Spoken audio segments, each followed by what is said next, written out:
Shri Gurubhyo Namaha. A very warm welcome to yet another session of Quest. And today we have a special interview. But before that, let me begin with a small prayer. Om Sada Shiva Samarambha Shankaracharya Madhyama Asmadacharya Paryanta Vande Guru Parampara Ishvaro Gururatmeti Murtibheda Vibhagini Vyomavadvyaptadehaya Shri Dakshinamurtaye Namaha Shri Gurubhyo Namaha Hari Om. So today we have a very special guest joining from Bangalore. His name is Shri Ravi Trivedi ji. Welcome, sir. Thank you for making time for this session. We are very happy to have you here. Just a brief introduction to Ravi ji. He is a fellow agriculture in Indian Administrative Fellowship working with the Govt of Karnataka in the Agriculture Department. Earlier, he was a SaaS entrepreneur and growth marketer. He was the founder and CEO of pushengage.com. And before that, he had also built couponrani.com, a well-known coupon site in India. He is the co-author of a book on web service security and holds a patent. Raviji also holds an MBA degree from Duke University and a master's in computer science from Indian Institute of Science, Bangalore. And his interests include meditation, mindfulness, and Indian philosophy. And today we will be focusing on this aspect rather than his professional career. We'll be focusing on this aspect of his interest in mindfulness, Indian philosophy, etc.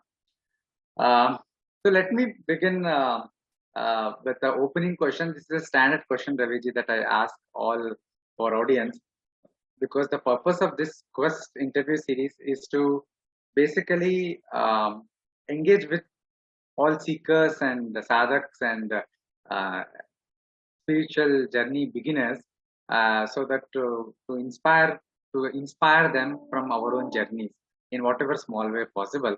So my first question is, tell us about your life journey, early influences and introduction to spirituality as a whole. Thank you so much, first of all, for having me here. It's a pleasure to be here.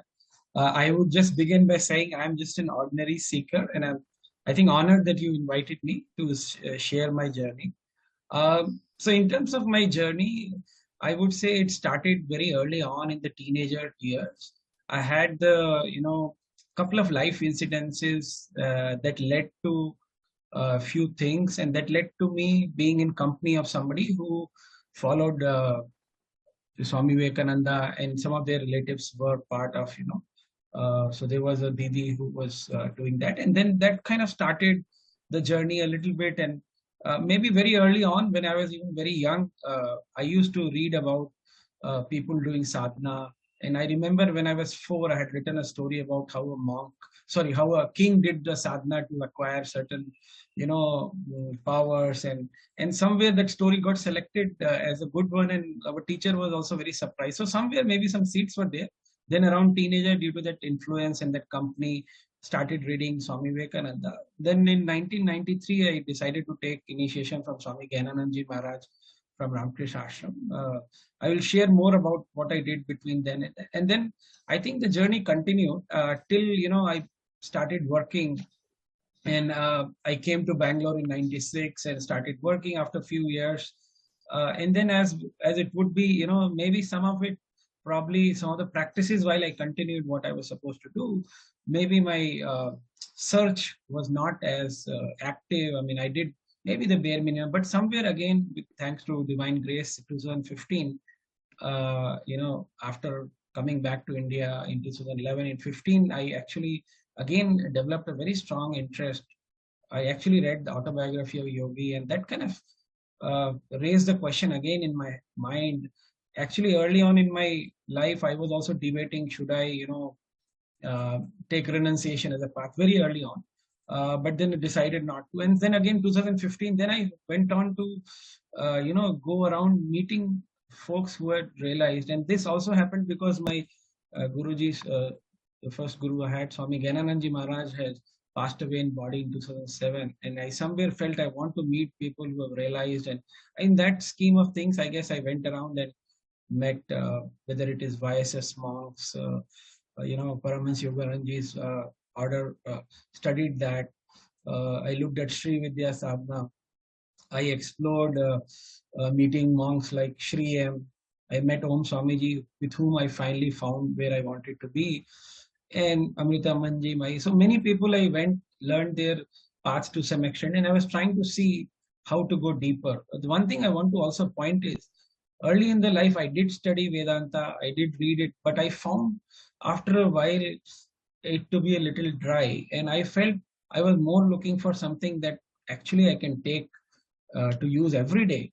And somewhere I had this thing, and I still believe that sometimes when you read a lot of scriptures, it only inflates your ego. You have the knowledge, but not the practice. So one of the early life lessons, which somewhere it was there, and this from the teenager was, I said I will read the complete works of Swami Vivekananda, but instead of reading, I will only read that much that I can follow. So when I was maybe 18 or not 18, 15 or 16, I read only one page. And I said, I will not read any other page. I will only follow that page. And that I did for many years. Later only I kind of broke that vow and then started reading more. But I believe, I don't know, there's no point in me reading so many books and saying I know that. I mean, I would rather read just one thing and just follow it. Somewhere this was there, it's still there. So I always find it hard to, balance between too much reading, but I'm more of a guy who wants to practice and see how to. So that's been my journey. In terms of, I guess, the spiritual practices, if I may quickly, so whatever the Ramakrishna Ashram practices were there, I've been doing. And then since last few years, since I've taken initiation from Om Swamiji, that was largely to do Divine Mother's worship. One of the other insights that I have had is that whomsoever you look at, whether it is Shankaracharya, Swami Vivekananda, of course, Ramakrishna Paramahansa, anybody, they all actually worship Divine Mother before having realization. So somewhere this, to me, it stood out very clearly. And then I knew that this was my path. I have to worship her. And that's the path I've been, pursuing a little deeper. I'll stop there. I think I went a lot. Wonderful, wonderful. That was a very concise introduction. I picked a few threads from there, and I want to ask and probe a little bit more on that. One thing you mentioned that your earlier you were initiated and you studied under Swami Gahananandaji of Ramakrishna Ashram, and now after his passing away, you explored many paths, and finally you have found home with Om Swamiji and his teachings, and you have taken him as a guru. So tell us about your interactions. Tell us more about your interactions with these two teachers. Perhaps some anecdotes are also Sure. good, but also focus a bit, shed some light on the commonalities and the differences in their approach to spirituality and how it influenced you in your life. No, that's a great question. Let me see if I can do justice. So Ramakrishna Paramahansa and his teachings is what Swami Gahananandji Maharaj had shared, which is largely around Bhakti path. You do a mantra jap, which is given as part of initiation, and then you follow his teachings, which again, if you know in summary, are around staying away from Kam and Kanchan. That is the essence of the teaching, and then doing a lot of seva, right? Service and a little bit of mantra jap, and staying away from, so in that sense, the practices which even Om Swamiji talked about are very similar. He also has gone through the Vedanta path. He has done Sri Vidya. He has also done the Mahavidya, which Ramakrishna Paramahansa also did, like the Kali Mahavidya, some of those, right? He has also done a lot of the Tantric path, right? Which again, Ramakrishna Paramahansa did. So there are a lot of similarities that way. But I'll come to what I was learning early on. I was learning, okay, seva is important to purify. Then making sure your conduct or your kind of attachment to wealth and lust is minimal. Those are some of the lessons which kind of again reiterated. But what I found different, or I mean, it's not that I have I'm still following both the paths in some sense, and their paths are very similar. Is just that for mantra sadhana, when you want to go deeper into, say, a tantra sadhana or a divine mother sadhana, you need a guru. That is the first reason. And then when you listen to some of the lectures which Om Swamiji has, they actually were very simple, almost like the way the gospel is written. If you read gospel, it is very simple and you can understand it. So I'll tell you what I found resonating with him. he said one thing, that he had met many monks and people who have read a lot. But all he said was what matters most is the conduct. What is the conduct of a monk? Does the monk get angry? Does he still have those qualities that represent a saint? And he talked about few of them, for example, and he said that to me is more paramount than anything else. And the point I will make is, which actually very resonates very closely to what even the Ashtanga Yoga path is. We say we have to do niyama, all those five things, and so often we go on and do the remaining part, but we don't focus on it. He has talked extensively on doing self transformation and only focusing on it. And I also believe that I don't need to do anything if I can focus on transforming myself and work on, I would say, not five things, only one. They all interlink. So, for example, he made a big vow in 2011, Om Swamiji, that he will always speak the truth, right? And you can see it in his speech, because there is a knowing. There is a, I won't say there is a saying, but it is believed and it is true that those who always speak the truth, then whatever they say becomes the truth. That's called the Vak Siddhi, right? They attain that. But what I'm trying to say is, if you only pick one virtue, you don't have to say truthfulness, and you say this will be my anchor, rest everything will come, because truthfulness also means compassion, right? So my point of saying all this is, I've seen people study, and this is where my, I guess, difference of a lot of study and stuff is, that they just focus on that. Okay, it doesn't matter, I'm just maybe being too candid, is if I understand what is a Jivatma or Paramatma, none of that matters. And this is what I learned from being kind to an individual is more important. And kindness does not always mean charity or something. It can be as simple as smiling back to somebody. It may be as simple as the door person or the housemaid giving them small help, or even just smiling back and treating them with respect. The point I learned was the kindness in our character was of more importance, and that is at the center. So that truth and kindness is what attracted me to him, right? And then the practices follow. You do the mantras, you do all of them, and they will become realized, meaning each of the mantra has a stage where you can realize the power of it. All that will happen unless the conduct is. So this is kind of, I guess, the path, if you may, that I learned from him. And in the journey, I must also say few other things happened. This, even when I was actively going to the Yuvak Sangha in Ramakrishna Ashram, somewhere around 15, I felt, what should I do? I somehow feel, and this quote of Swami Vivekananda, I didn't tell my other story on the website, kept on ringing in my head. They alone live who live for others. And at that time, I was running my second startup. It was a global startup doing well. And I was like, what should I do? So one of the monks who was our teacher, he said, why don't you start donating a little bit? And that's when I started donating. Then I also read Om Swami. He also spoke about donation. Then I made a vow, I will donate 10% of my net income, whatever I make. And this was some 4 years back. And as divine grace would have it, for next few years, my income grew. And then I followed it. And I just felt that, that was helping. But somewhere I still felt, giving is good, but I am not getting satisfied. I really want to devote, I've been in this race. I'm 45, 46. By the time you know it, I'll be 60, and then I'll be doing it. It doesn't make sense. Let me give at least 20 years. And then I made a call. Okay, let me go ahead and see. And there were already people looking to buy or acquire our company. Can I exit it? And then work on the development of our country. Right? This is where my Indian Administrative Fellowship. So in 2020, I ended up selling my company. Again, that I believe absolutely has to do with divine grace. Two things happened. One is I went to Swamiji, Om Swamiji, to seek his permission and guidance. Is it okay? Am I running away from the battlefield? Because sometimes you don't know. And he said, no. He looked into my eye and said, no. I think your consciousness wants to expand. So please go ahead. It's okay. If you find the right value, you do it. The other thing about him is he has himself been a software engineer and an entrepreneur. I will talk about some of the apps he has developed, the intersection of spirituality. But what I want to say is he's very practical. So he told, if you find the right value, you sell it. So when the offers came, when I had to look at what is the value they're offering for my company, I realized my value of time was higher. So I did not go in for very high valuation. I'm just openly saying, because I felt it's important that I work in my early stages. And then I decided, and then I moved to this side. Why I'm sharing these stories is all linked. There are no two lives. There's only one life. There's no spiritual life and work life.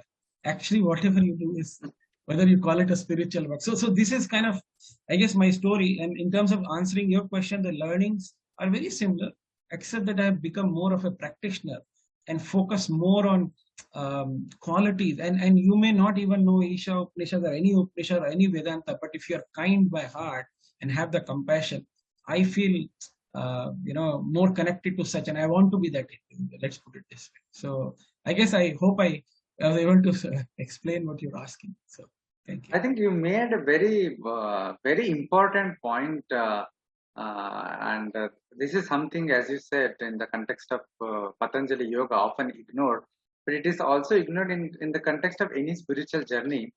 That the very basic fundamental requirement is Samanya Dharma, that is the ethics, the Ahimsa, Satyamasteyam, Shaucham, Indriya Nigraham, as Manusmriti says. These are the basic fundamental things without whose practice no spiritual path can be successful. We cannot travel them beyond a particular limit if the fundamentals are not right. So on that note, let me pick up another thread from your original answer. You passingly mentioned that uh, after the passing away of your Ramakrishna Ashram Guru, the Dhahanananda ji, and before meeting Om Swamiji, you you met many other masters, and so tell us a bit about that part of your journey. Sure. So I would say I went to the Paramhans Yogananda's ashram first. I was very interested in Kriya Yoga. I went through, meeting monks. Then I also spoke with some of the Ramakrishna order monks also. See, again, some of the practices in terms of sadhanas that are given in the Ramakrishna ashram are meant for everybody. So today the monks only practice certain types. In Paramhans Yoga, they do practice different types, right? So some of the Hatha Yoga or some of the practices which are related to Kundalini are strictly, I won't say prohibited, but discouraged. And that is the message I got there. Somewhere I also felt, and when I spoke to other seekers also, there were some who had awakened Kundalini and then they felt very scared after that. And as you know, again, I believe all of these connections happened not because I was searching. It was also because the divine wanted me to understand certain paths, and I do truly believe it, right? And I saw that uh, at that stage I was not ready for any of the Kundalini, so I went ahead and said, okay, let me look at other. So I went and met Shri M also. I met him twice. He was amazing, very humble, uh, you know. But somewhere I felt I want to do more seva, and also I would say the Divine Mother's worship, although it got awakened a little later, but I had it in my back of my mind that that is the path. So in that scheme of things, I think Om Swamiji's book I would have read in 2017. I saw him in an event in 2019, 18. He had a Gayatri Sadhana camp, and somehow that year I made 3 trips to his ashram, which is in Solan, and I just got pulled, and I felt that and then I also, after that, I have to say that I asked him for what should I practice, and he has actually done practice on Lalita Sahasranam. Today, incidentally, is a Friday. It's not a coincidence. I have to tell you. In life, I have now started to believe there are no coincidences. It just happens. So today is a Friday. Today is the Ekadashi. Today is Mother's Day, and I'm talking to you. So he told Lalita Sahasranam and he told me certain sadhana. I did it. And this is a time when I actually in 2020, I also had the sale of the company. Despite that, being very busy, and that too, this is the COVID peak. So I did a sale of a company sitting here, which is of course a US and an India company, 2 companies, to a person in Florida, which is a global company, without meeting them, all over Zoom. What else you do call it, divine grace or not, right? So it happened, and we had our ups and downs. So yeah, so what I was trying to kind of share with you was that there are other practices in this process I tried. And then I said Divine Mother's practice, the Sri Vidya, that is the path I want to go further. And I have seen Ramkrishna Params also doing that. I don't know if in my lifetime I'll get there, but there's a very set path. There are 7 stages, and I have seen people get there. So let me go deeper and work on it while working on my conduct as the primary thing. So that's been kind of the journey so far. Wonderful, wonderful. We have been discussing about the teachers you met, and in the course of it, you all mentioned the worship of Divine Mother and Sri Vidya and all. So, coming to a bit to your personal sadhana, do shed more light on this aspect of what you do as a personal sadhana, and Especially, I also read in your blog that you are into mindfulness also. So, do shed light on Sure, sure, that aspect as well. The Divine Mother worship, the mindfulness, how they meet, sure, how are they integrated in your sure. practice. So one more thing I have to say, one thing which I learned first was the conduct is important. The second thing which I learned was around mindfulness. In fact, I almost coined or thought of the term mindfulness plus Vedanta equal to what you need for self-realization. And I'll tell you what it means. And I will also say how I ran into it. In one of my meetings with Om Swamiji, he told me this. He rarely gives specific advice. This was one of those things. He said, Ravi, if you became more mindful, your spiritual journey will be 1,000 times easier. He just said that at the end of the meeting.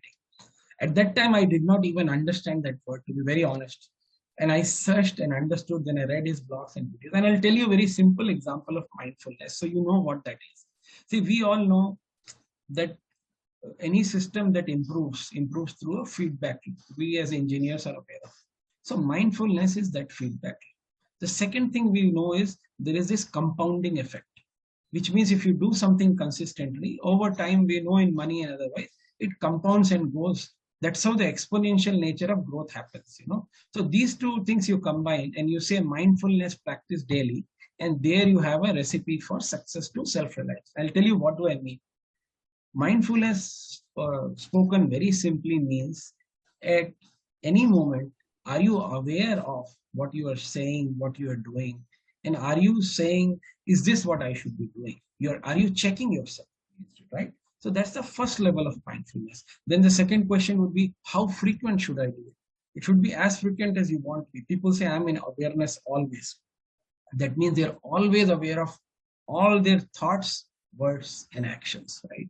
So that is in my essence mindfulness, right? The other thing you can also do in mindfulness is, and this is part of derived from it, is am I following the practices or not practices, the values that I hold up to? Let's say I have taken this sankalpa that I will be truthful. Then can I be mindfulness? Can I be mindful that am I speaking the truth the whole day? That's all.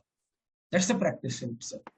So when you are caught yourself speaking a lie, you will somewhere stop and maybe reduce the amount that you do. And we do speak lie. And if you look at Swamiji's lecture, he has spoken from Buddha's literature. Buddha had a profound lecture on, uh, truth, the types of truth, right?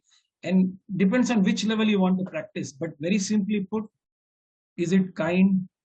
Is it really truthful? Those are the important things while speaking truth. Even things like sometimes we just exaggerate is also a lie. So can you just do that? So I will say my journey from that perspective after that point onwards has improved because I was a very impatient listener. And this is maybe I'll give you my other background. I used to be on Wall Street after my MBA in Duke. I used to cover stocks as a stock analyst, and that's a very fast paced life. And by it is I was, maybe my mind was always so, it just was so tuned to fast pace and impulsive and action and not listening, you know. But this helped me to take a pause, to listen, to, you know, and that for me that was the most transformational. Because now I at least was able to understand more. Sometimes I was probably missing completely what the other person is feeling or thinking because of my, maybe, I don't know, mindlessness. So in my sense, what I'm saying is do Vedanta, understand what is the truth, but being mindful of what you're doing, your conduct, plus your conduct. That's it. That's all is your recipe for making progress. So that's been my journey so far. Wonderful, wonderful, excellent. So you mentioned in the context of your days as a stock analyst, how mindfulness and spiritual pursuit in general helped you. I think this is one of the biggest issues or questions that often crop in the seekers about how to balance. Just as we speak about work-life balance, we need to also speak about material and spiritual pursuit balance, so to speak. So, how do you see your material pursuit, especially with respect to professional pursuits, vis-a-vis the spiritual pursuits? Has mindfulness, in what way has mindfulness? You already mentioned that mindfulness has helped you.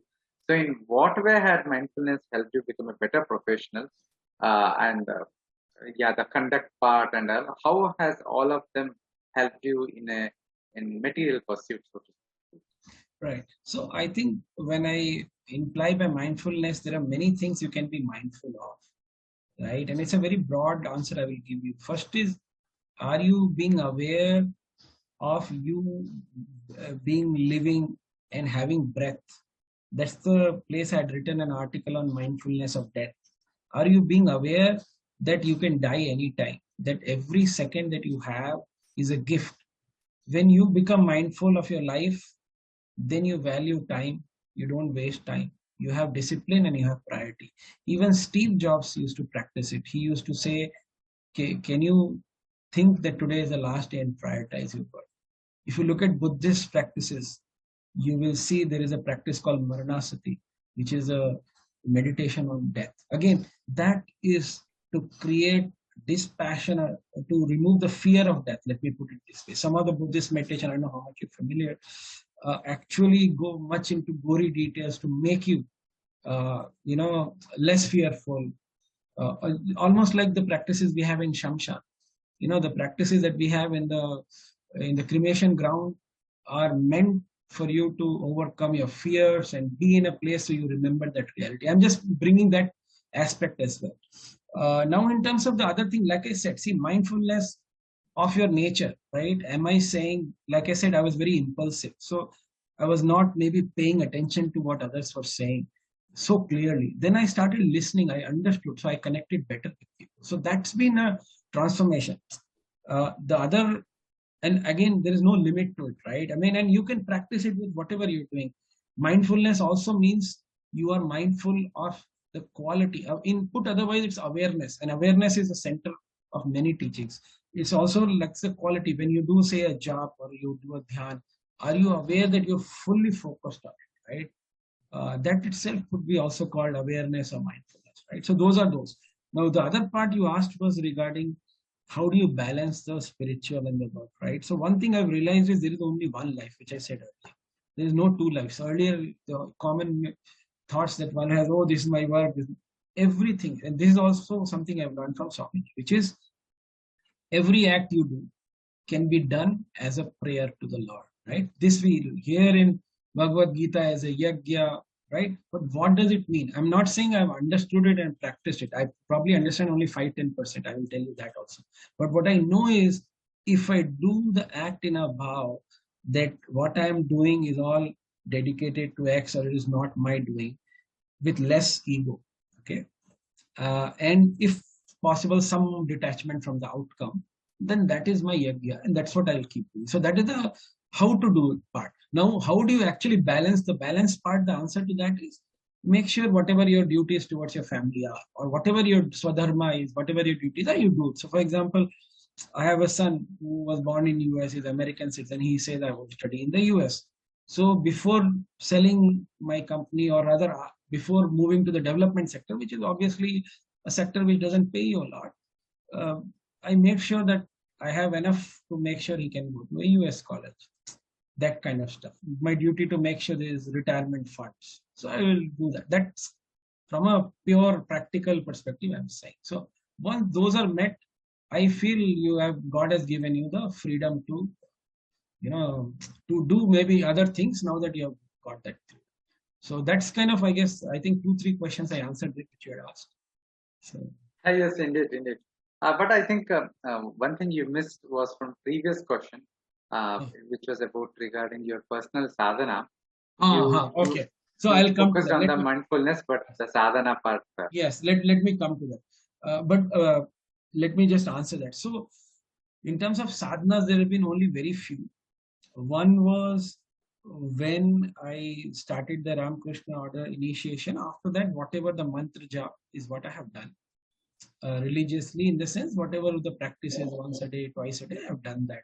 Make sure that I don't eat my food before that. So that way it has continued. The other thing is when you do a mantra jap, often you don't see the result right away. I felt that it is only the 10-15 years of my job, or 20 years, that then in 2015, my desire again awakened. Somewhere it was the reason for it. I feel that. Okay. Then after that, the other practices which have recently started are more again on the mantra path only, but more mantras related to a lineage. Now that I'm also connected to Swamijis lineage, so there are some mantras is given there. Lalita Sahasranam is something that I've been now chanting almost now 3 years. Earlier I was doing 1 time per day. In between there was a sadhana in which I did 5 times per day, and then I do a shorter version. So that's a chanting I do every day, which is a What is divine. the shorter version? Shorter version means the first 25, but only the rupa part of Lalita Sahasranam. Ah. So that is, I mean, somebody said you can do, so that is what I do. Apart from that is the mantra, and then before sleeping there is some dhyanam and whatever Guru has shared. That is what I follow. But reflection on what you have done every day is also very important. In between, there was a lot more meditation practices I did.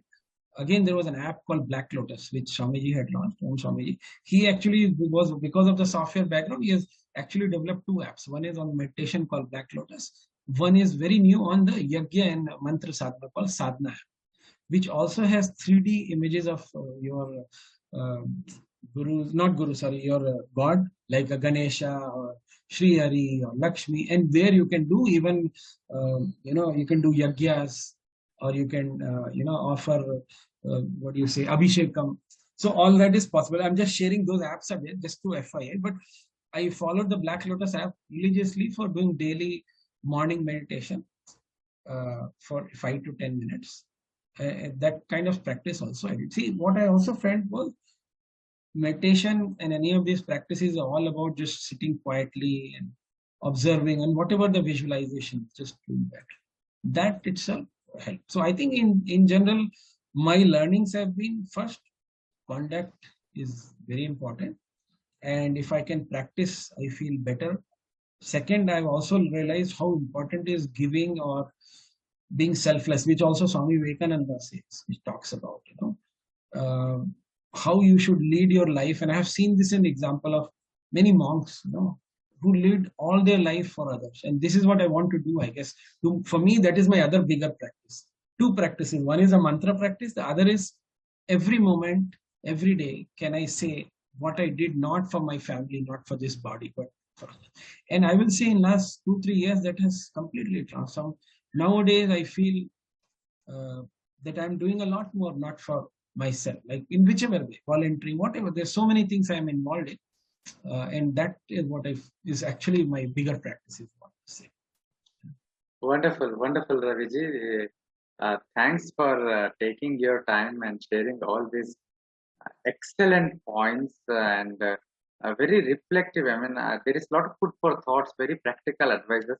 Any final advice you want to give regarding mindfulness and spiritual path for the audience? Yeah, so I also want to share maybe a little more of my journey, certain portions, and how they impacted, and then I'll get to some more thoughts.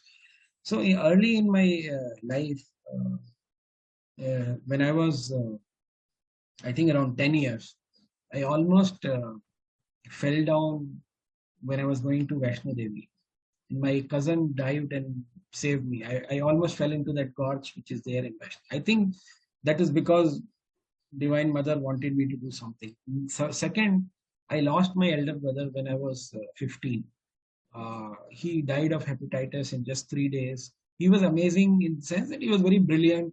He was to represent India in Mass Olympiad, many ways, right? So that was a big shock. I didn't talk about that, but that was a big shock. And that is when I had this person who I was saying, there's a Didi who was, who followed the Ramakrishna Ashram. And then we came into that, understanding what it is. And I think that shock, to some extent, kind of changed the direction for me and my family, and for me specifically. And I'm just sharing that because often one finds these events happen and then, you change the direction.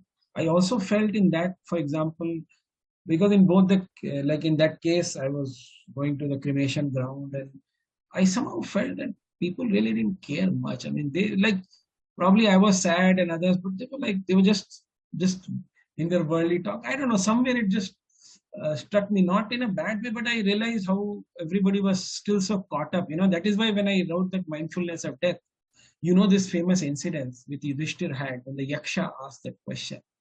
What is that one thing that humans know But you know that question, right? Yes, And yes, yes. he said that they know they are going to die, but they don't think they are the one who die. So that to me is, another one of those profound. But why I'm sharing this is that those things somehow have shaped my journey. Now I feel I'm ready to give to the extent whatever I'm capable of. And in that scheme of things, I mean, I know we were going to discuss a little on the Indian Administrative Fellowship also. Uh, so when I moved out of the corporate life and any of these sadhanas, and I have read these scriptures, Isha Upanishad, many Upanishads, and I've been actually writing also a little bit since last year. In fact, one of the things I'm also taking up is to do a course on Swami Vivekananda's lessons, how to apply, and this with Indica only. And one of the reasons I'm doing it is I have synthesized some of the thoughts, but while I produce this course material and share, I will myself be even more, enriched in how to give, practical kind of advice to others. But what I wanted to share was this thing around the current work that I do. So the seva or the work, because that's a very important aspect. So when I Do share about that Indian Administrative Fellowship also when you're speaking. yeah, because that's something I thought is very useful. So when I decided that I will dedicate myself to nation building, I had many options to look at, be joining an NGO, looking at other spiritual only paths. And what I realized was the biggest social institution in our country is the government. And this Indian Administrative Fellowship was a first of the kind, lateral entry kind of a program where you work with the government with the senior most secretary. So, for example, I worked with the principal secretary in agriculture, the secretary agriculture in Government of Karnataka. And the idea is through this fellowship, can you bring innovation in respective fields? In my case, the farmers field. Can you improve the execution of the schemes? Can you improve the efficiency? And we know there are so many challenges there are in the government. So for me, it was extremely contrarian option. In fact, in my life, I have taken a lot of contrarian option. If I were to tell my summary, I didn't tell my work summary. I was a software engineer who went on to do pre-sales, then Wall Street, which is the highest paying, then venture capital, which is lower paying, then came back to India. In fact, I've returned twice to India. In 99, 2000, I came back to India. And in 2011, I came back to India. Again, the other story I have to tell you is that I knew I will come back. I wanted to come back. And so even though I lived in US for 9 years, I never filed for a green card. And the other story I have to tell is why I did it. Somewhere my parents' influence was there. Both my mom and dad have studied from IIT Roorkee, IIT Kanpur, and BITS Pilani. In their batch, they are the only one who are there in India. Rest all are outside. And the other thing is, we always still are a combined family. So my parents now stay next door. My grandma is still there. She's 97. So we have been like this since my parents were, yeah. I mean, I've seen them always take. So they never asked me to come back. So I came back. I felt, and I said, I will not file for green card because the moment you file, that's it. You are in that loop. So I said, cut all the options. So I had to come back. Why I'm telling all this is, why did I come back? I came back to build our country. It took some time for me to build my startup, and then now I took this opportunity to do this fellowship, working inside the government. It's a very hard thing because government is in its own pace. It has its own system. But in our way, we are trying to actually nudge and bring the change. I also feel my journey of Indian Administrative Fellowship, which is almost 1 year now, is a spiritual journey. And I'll tell you how. And this I tell my other fellows. So 10 of us were selected to be in 10 departments among a lot of people who applied. First is from being the king or whatever, the founder, the CEO, you are now in a system where you have access but no power, right? Because we are not government officials per se. We are actually quasi-government, right? So you don't have that much power. So how do you work in that system? I mean, you have to have humility and less ego. Second, in government, you may try many ideas. Some will work, some will not work. Maybe you have very less control. So you are learning detachment. You still have to every day wake up and keep trying to change things. And it's very hard. And so I felt this journey was actually much needed for someone like me because it has made me more humble and it has made me more detached. And I still go every day and say, okay, I need to try to change because you know what? The amount of spend the government has, for example, in agriculture, government of Karnataka will spend this year some 30,000 crores plus. A lot of it is subsidy. But what if you can improve that 1%? That reaches a lot. So that is what inspires us to say, okay, And I will also add saying there are some amazing people in the system. It's not that they're not. It's just you have to figure out how do you make an impact. So right now I've taken that as a way to make an impact to our country. It's a slightly different kind of a assignment. But I think spirituality actually helps me in this journey a lot. Why? Because you need that something to hold on to when going is tough, and especially when you are in some high, I guess, I won't say high profile, but it's environments which have high impact. You will get tested a lot too, right? And so all your values, everything will come to play. So I am very glad that I have this background that I'm now able to do this role in a more effective way. And this is the other thing I want to say. The other thing I'm very passionate about is, and that's the reason I did the course. Today's teenagers are struggling with mental health issues. There's so many issues that they have. Stress. My son is actually one of the teenagers. He's turning 15 recently.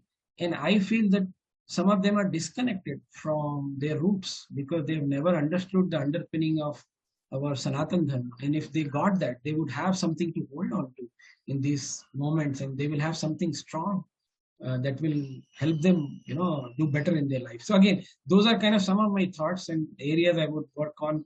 One is, of course, helping the government and our country.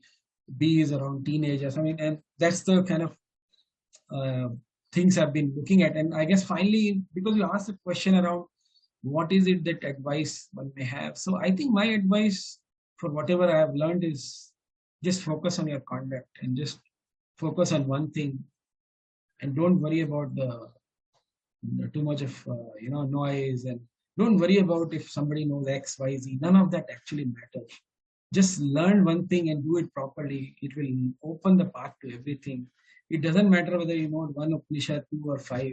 Even if you practice one verse of that Upanishad, your life will be realized. So forget cramming in your brain, and because to me it's all ego speak. No offense, I know there are a lot of Vedantins listening to this, but being able to pronounce a word, that's good. It's important. I'm not saying this is not important, but that alone is not. Just focus on what even Swami Vivekananda said. An ounce of practice is more than 10,000 grams or whatever in theory. So just practice, that's all, and it'll all come. And when you practice, the guru will show up. You will meet sadhaks. If you have sincere desire, I have also felt that somehow accidentally or by luck, people have shown up in my life, and I have seen, I would like not boast or something, even miracles happen.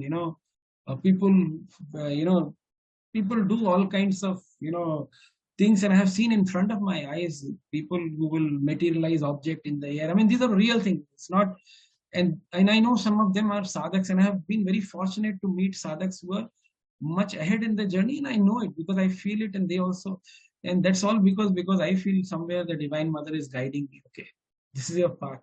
Keep working. Don't get arrogant. I'm just telling you. So just be sincere. You'll find gurus and guides all along the way. So that's kind of where I want to share. Thank you, Raviji, for this wonderful, very engaging session and very energy boosting session, and your advices on focusing on practice, on sadhana, and mindfulness. So I'm sure many of our audience will find great benefit from this session.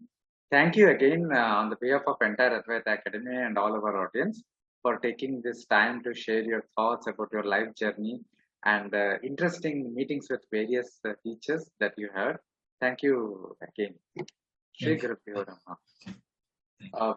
Viewers, don't forget to follow us on Twitter, Facebook for more information about the weekly and monthly events that we do, and share it with your friends and family. So with this, we conclude this session. Thank you again. Shri Guru Pyo Namaha.